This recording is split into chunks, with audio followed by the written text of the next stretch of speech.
Olá, aqui quem fala é o professor Gustavo Uchoas Guimarães, professor de História.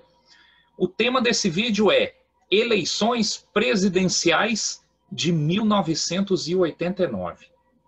Em outros vídeos já vimos que a ditadura militar durou até 85, e aí voltamos a ter a democracia em nosso país, essa democracia aí sendo construída aos poucos, e a campanha eleitoral de 1989 foi uma campanha eleitoral assim, especial porque os brasileiros iriam escolher presidente através do voto pela primeira vez desde 1960.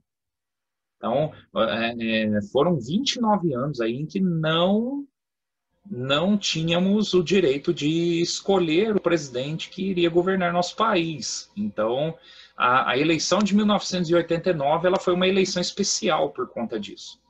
E se apresentam mais de 20 candidatos, né? Foi uma eleição aí com vários candidatos. Então, aqui no fundo você tem os dois principais. Fernando Collor de Mello, vindo de Alagoas, já era político lá, construindo aí sua carreira política,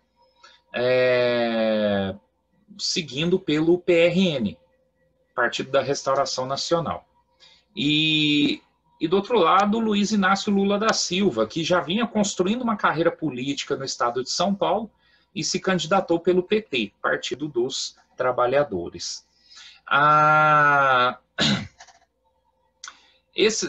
Os dois tinham outros concorrentes também, por exemplo, Leonel Brizola, o Paulo Maluf, Armando Correia, Aureliano Chaves, entre outros candidatos que se colocaram aí como opções para governar o Brasil, né, a partir de 1990. Lembrando aí que o dia da votação seria no dia 15 de novembro de 89. Haveria um segundo turno, né, ainda entre os dois candidatos mais votados, e o vencedor iria assumir a presidência no dia 15 de março de 1990. Os candidatos seguiram a campanha e tal, prometendo mil e uma coisas, mas os momentos mais assim intensos eram relacionados aí principalmente a Fernando Collor de Mello e a Lula. Lula, né, ainda com vamos dizer assim, uma imagem muito radical, né? Ele era visto como alguém muito radical e aí os críticos tinham medo dele ser eleito e até mesmo assim alguns críticos mais exaltados diziam que ele ia trazer o comunismo para o Brasil, né? E aí Fernando Collor de Mello sendo colocado como um candidato jovem, né? Naquele momento Collor tinha aí em torno de seus 40 anos de idade, era o mais jovem dos candidatos.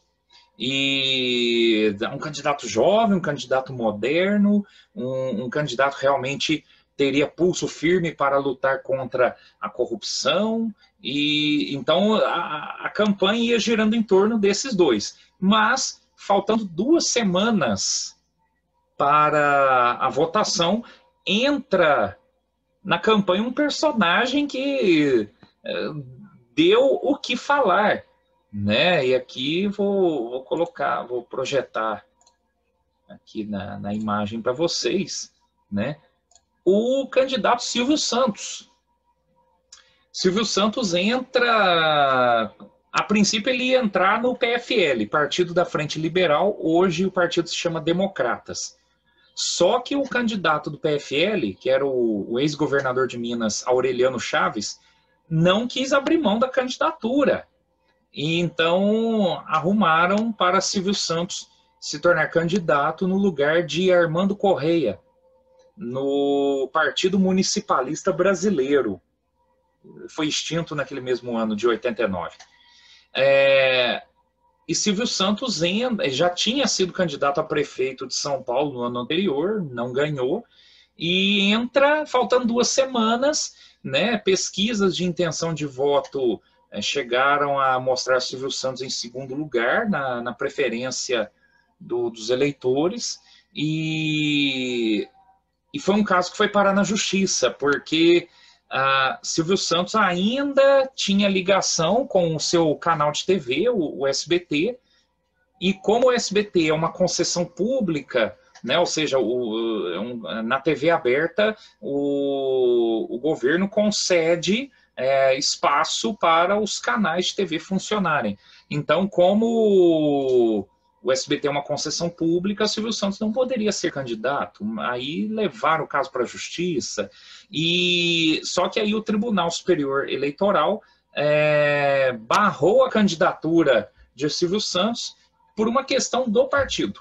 O Partido Municipalista Brasileiro deveria ter feito convenções, ou seja, reuniões para discutir programas, candidatos, etc., em pelo menos 7 estados, e aí não cumpriu essa regra. Então, por uma questão burocrática, a candidatura de Silvio Santos foi barrada, faltando 1 semana para a eleição, né?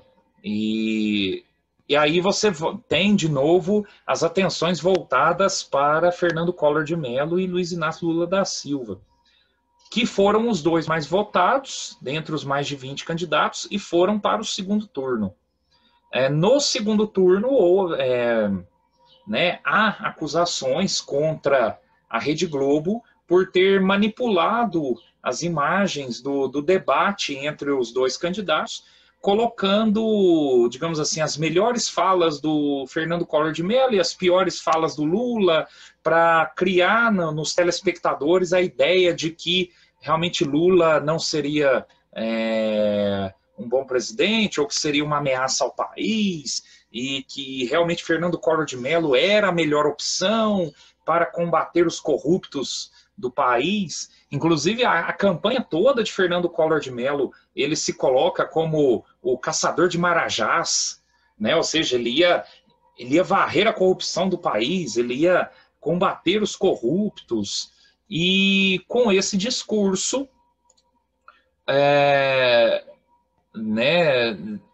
Fernando Collor de Mello vence o pleito aí, né? Vence a campanha eleitoral, se torna presidente do Brasil e assume no dia 15 de março de 1990, tendo Itamar Franco como o vice-presidente.